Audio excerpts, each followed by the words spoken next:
Terima kasih karena telah memilih untuk menonton video ini. Pada kesempatan kali ini, kita akan membahas beberapa hal, yaitu yang pertama, mengapa jurnalistik masuk ke disiplin ilmu komunikasi dan menjadi bagian dari komunikasi massa. Yang kedua, sejarah jurnalistik dari awal kemunculannya hingga sekarang. Yang ketiga, penjelasan terkait sistem-sistem pers yang ada di dunia. Yang keempat, peran dan fungsi pers menurut UU Pers Nomor 40 Tahun 1999. Yang pertama, mengapa jurnalistik masuk ke disiplin ilmu komunikasi dan menjadi bagian dari komunikasi massa? Hal ini dikarenakan jurnalistik mempunyai hubungan dengan ilmu komunikasi, yaitu sama-sama bertujuan untuk menyampaikan suatu pesan atau informasi. Jika dilihat dari penggunaannya, jurnalistik merupakan bentuk dari komunikasi praktika, yang mana merupakan penerapan dari teori yang ada pada ilmu komunikasi. Jurnalistik juga menjadi bagian dari komunikasi massa karena jurnalistik dalam praktiknya berupaya menyampaikan pesan atau informasi secara sistematis yang ditujukan kepada khalayak dengan cara menggunakan media massa seperti koran, radio, televisi, internet, serta media massa lainnya yang mana dapat menjangkau khalayak dengan jumlah yang besar. Yang kedua, sejarah jurnalistik dari awal kemunculannya hingga sekarang. Cikal bakal pers diyakini pertama kali muncul pada zaman Kekaisaran Romawi kuno, yakni ketika Julius Caesar memerintah pada tahun 100 sampai 44 sebelum Masehi. Hal ini pula yang menyebabkan Julius Caesar dinobatkan sebagai bapak pers dunia. Pada saat itu, di Kekaisaran Romawi kuno, terdapat sebuah papan yang berisi informasi tentang berbagai kejadian penting. Papan ini dikenal dengan nama Acta Diurna. Pada Acta Diurna, berbagai informasi berupa hasil sidang dan segala bentuk aktivitas Dewan Senat diinformasikan kepada khalayak umum. Selain itu, informasi terkait adanya peraturan penting maupun peristiwa yang terjadi diinformasikan pada Forum Romanum yang merupakan pusat kegiatan masyarakat Romawi kuno. Pada zaman itu, terdapat orang-orang yang disebut sebagai diurnari, yaitu orang-orang yang bertugas untuk membuat catatan serta menyebarluaskannya. Dari sinilah lahir sebuah istilah yang disebut jurnalistik. Kata diurnal yang terdapat pada Acta Diurna dalam bahasa Latin memiliki arti harian atau setiap hari. Kata ini lalu diserap ke bahasa Inggris yaitu jurnal, serta doujou dalam bahasa Prancis yang bermakna hari, catatan harian, dan laporan. Pada tahun 911 Masehi, surat kabar cetak pertama diterbitkan di Cina dengan nama Qingpao, atau jika diartikan memiliki makna kabar dari istana. Lalu, di tahun 1351 Masehi, atas perintah dari Kaisar Guangxu, surat kabar Qingpao diedarkan kepada masyarakat secara berkala. Surat kabar ini diterbitkan 1 minggu sekali dan diedarkan agar dapat dibaca oleh masyarakat. Dengan ditemukannya mesin cetak pada tahun 1450 oleh Johann Gutenberg, menandai awal mula perkembangan pesat dalam dunia pers. Salah satu berita yang dimuat pada surat kabar pada masa itu adalah ditemukannya benua Amerika oleh Christopher Columbus. Pada tahun 1665, di Inggris diterbitkan sebuah surat kabar cetak bernama Oxford Gazette, yang merupakan surat kabar cetak pertama yang diterbitkan setiap hari. Oxford Gazette kemudian berganti nama menjadi London Gazette. Istilah newspaper pertama kali dipakai oleh Henry Madiman ketika ia menjadi editor di London Gazette. Organisasi kantor berita baru bermunculan pada pertengahan 1800-an.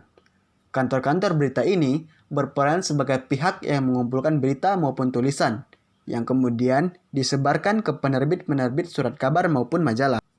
Adapun kantor-kantor berita pionir yang masih dapat kita jumpai beroperasi hingga hari ini, seperti Reuters dari Inggris, Associated Press dari Amerika, dan Agence France Presse dari Prancis. Pada periode ini pula, istilah yellow journalism muncul. Yellow journalism merupakan sebuah istilah untuk perang headline yang dilakukan oleh dua agensi koran besar di kota New York, yakni surat kabar New York World yang dimiliki oleh Joseph Pulitzer dan surat kabar New York Journal milik William Randolph Hearst. Pada masa awal kemunculan surat kabar di Amerika Serikat, para agensi surat kabar cenderung bersifat partisan, yang menyebabkan pemberitaan yang dicetak cenderung tidak objektif dan tak berimbang. Sampai kemudian muncul kesadaran di dalam diri para jurnalis bahwasannya informasi yang mereka tulis hendaknya dapat dipertanggungjawabkan. Kepopuleran radio pada tahun 1920-an menjadi pesaing baru bagi surat kabar dengan banyaknya bermunculan stasiun radio yang memuat berita. Akan tetapi, eksistensi dari surat kabar sendiri tidak serta-merta tergantikan oleh radio. Hal ini dikarenakan berita-berita yang disampaikan oleh radio cenderung lebih singkat. Atensi dari publik kemudian sedikit teralihkan ketika popularitas televisi meningkat pada 1950-an. Pada era ini, berkembang pula jurnalistik multimedia, atau yang lebih akrab disebut jurnalistik online. Pada era ini, para agensi media telah meluaskan sayapnya ke dunia internet. Internet menjadi sebuah keharusan bagi sebuah agensi media agar dapat terus bersaing dengan para kompetitornya. Hal ini juga bertujuan untuk mempermudah serta memperluas penyebaran berita kepada kelompok masyarakat. Kemudian, pada tahun 2000-an, mulai bermunculan situs-situs milik pribadi yang memuat berita yang ditulis sendiri oleh pemiliknya. Situs pribadi seperti ini disebut sebagai weblog atau blog. Akan tetapi, tidak semua blog menyediakan berita jurnalistik, namun tidak sedikit pula yang berisi berita jurnalistik yang berkualitas. Oleh karena itu, blog dapat dikatakan sebagai salah satu bentuk jurnalisme dan dapat dijadikan sebagai sumber berita. Yang ketiga, sistem-sistem pers yang ada di dunia beserta penjelasannya. Sistem pers otoritarian mulai diterapkan pada abad ke-16 berasal dari falsafat kenegaraan yang membela kekuasaan absolut. Pers harus mendukung kebijakan pemerintah dan tunduk terhadap kekuasaan negara. Pers juga diawasi melalui izin terbit, paten, dan sensor.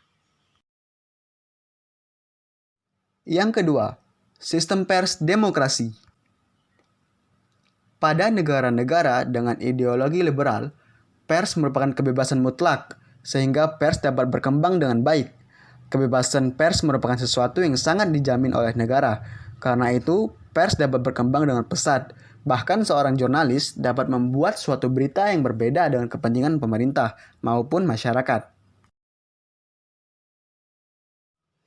Sistem pers komunis.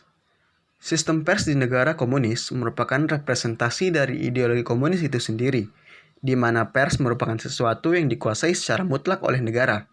Oleh karena itu, pers di negara-negara komunis cenderung menjadi alat propaganda pemerintah. Pers di negara-negara komunis tidak mengutamakan aspek pemberitaan, karena ketatnya badan sensor yang tidak akan memberikan izin kepada pers untuk menyampaikan berita yang tidak dikehendaki oleh negara. Yang keempat, sistem pers tanggung jawab sosial. Pada sistem pers ini, pers memiliki prinsip tanggung jawab sosial kepada masyarakat. Oleh karena itu, pers memiliki kewajiban tertentu kepada masyarakat, yang ditandai dengan menetapkan standar yang tinggi di bidang profesionalitas terkait informasi, kebenaran objektivitas, keseimbangan, dan lain-lain. Pers hendaknya menghindari pemberitaan yang memicu konflik atau kejahatan. Pers harus bersifat plural, serta masyarakat memiliki hak untuk mengharapkan standar prestasi yang tinggi.